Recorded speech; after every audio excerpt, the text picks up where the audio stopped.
उधर सामने की भी लाइट जला दे, शायद सब ठीक आएगा। सामने की भी लाइट जला दे।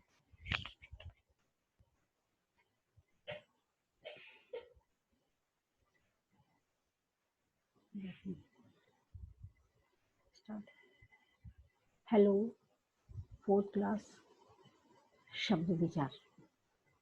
ठीक है, हम आज शब्द विचार का लेसन पढ़ेंगे।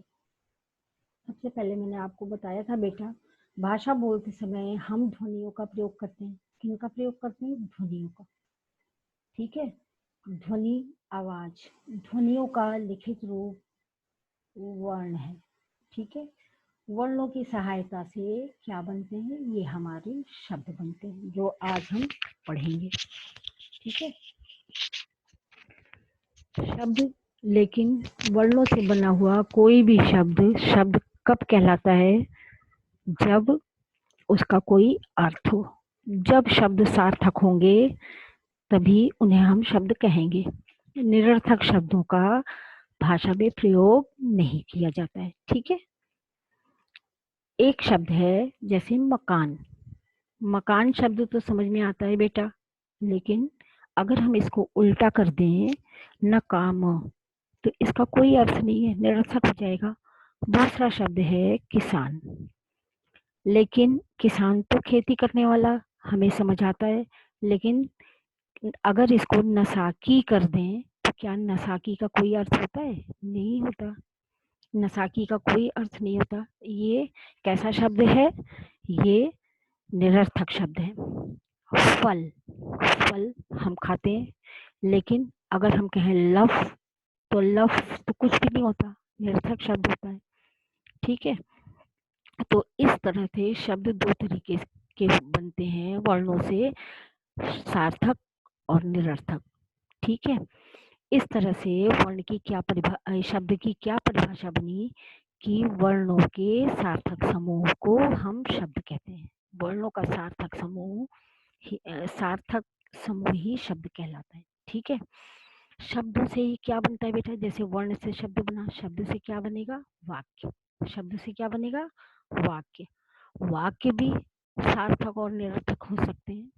वाक्यों के अंदर शब्दों की एक अपनी व्यवस्था होती है, एक अपने नियम होते हैं। उसके अनुसार अगर हम लिखेंगे तो वो सार्थक वाक्य होगा। अगर नियमों से हट करके शब्दों को इधर उधर अगड़म बगड़म करके हम लिखेंगे तो वो सार्थक नहीं होगा।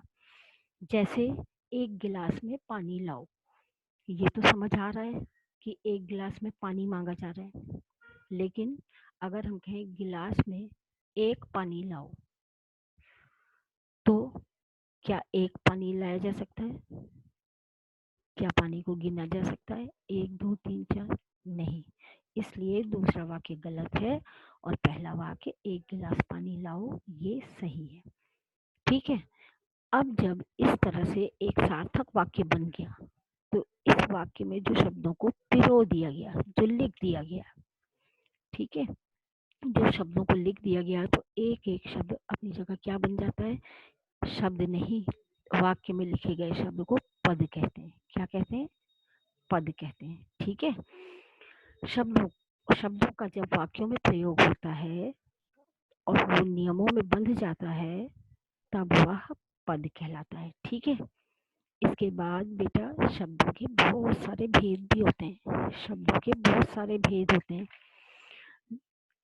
ठीक है, कई भेद होते हैं इन्हें हम, लेकिन ये शब्दों के प्रकार के आधार अलग अलग होते हैं। अलग अलग आधार होते हैं इनके, उसी आधार पर हम शब्दों का विभाजन करते हैं। पहला, जैसे उत्पत्ति के आधार पर, पहला है उत्पत्ति के आधार पर कि ये शब्द आया कहाँ से। तत्सम शब्द है, पुरानी भाषा संस्कृत से ऐसे का ऐसे ही हमारी हिंदी भाषा में आ गया है, वो तो तत्सम कहलाते हैं। इसके बाद तद्भव शब्द, तद्भव कुछ शब्द हिंदी के ही हैं, वो हिंदी भाषा के ही बने हुए हैं। कुछ शब्द देशज हैं, जो हमारे देश में अलग अलग राज्यों में, शहरों में अलग अलग भाषा भाषी बोलते हैं, उनका भी हमारी हिंदी भाषा में समावेश कर लिया गया है। और कुछ शब्द विदेशी हैं, यहाँ पे अनेक प्रकार के लोग रहते हैं, अलग अलग भाषा बोलने वाले लोग होते हैं, अंग्रेजी लोग, अंग्रेजी, उर्दू बोलने वाले, अंग्रेजी बोलने वाले, तो ये इन सभी भाषाओं के शब्द को हिंदी में अपना लिया गया है। हम उन्हीं को बोलते हैं, ऐसा लगता है जैसे वो हमारी हिंदी भाषा के ही शब्द हैं। ये उत्पत्ति के आधार पर हो गया। दूसरा, रचना के आधार पर। रचना के आधार पर ये शब्द 3 प्रकार के होते हैं। रूढ़, जो वैसे के वैसे ही रहते हैं, चाहे जहाँ लिखे जाए वो वैसे ही लिखे जाते हैं। दूसरा है यौगिक, 2 शब्दों को जोड़ करके लिखा जाता है, 2 शब्दों को जोड़ के लिखा जाता है। रसोई घर मिल करके रसोई घर शब्द बन गया।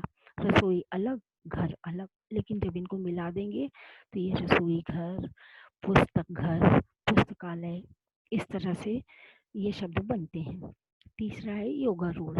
योगारूढ़ ऐसे शब्द होते हैं बेटा जो दोनों ही प्रकार के मिक्स रूप होते हैं। वो रूढ़ भी होते हैं, उसमें रूढ़ भी शब्द आ जाते हैं, यौगिक शब्द भी आ जाते हैं, वो योगारूढ़ कहलाते हैं। फिर तीसरा आधार है बेटा प्रयोग के आधार पर। किसके आधार पर? प्रयोग के आधार पर कि शब्द का प्रयोग कहाँ कैसे हो रहा है।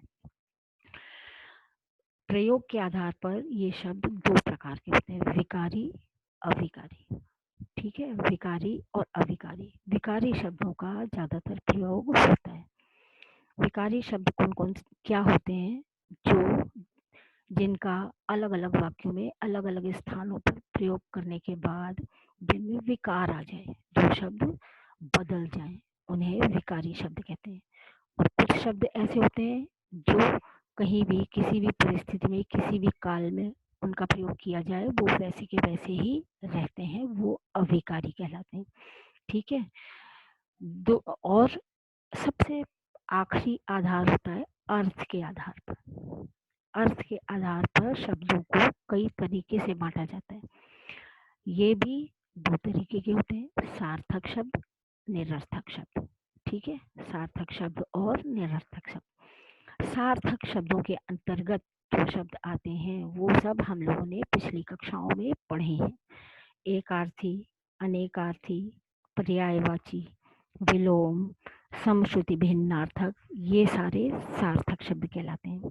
ठीक है, सार्थ अर्थ के आधार पर बांटे गए सार्थक शब्दों की सूची में आते हैं। और निरर्थक शब्द, भाषा बोलते बोलते हम कुछ निरर्थक शब्दों का भी प्रयोग कर देते हैं, जैसे जूता, वूता। जूता तो का तो अर्थ है, जूता तो सार्थक है, लेकिन वूता क्या है? वूता, जूता वूता पहन लो भाई, वूता का तो कोई अर्थ नहीं होता, ये निरर्थक शब्द है। इसी तरह से चाय वाय क्या होता है?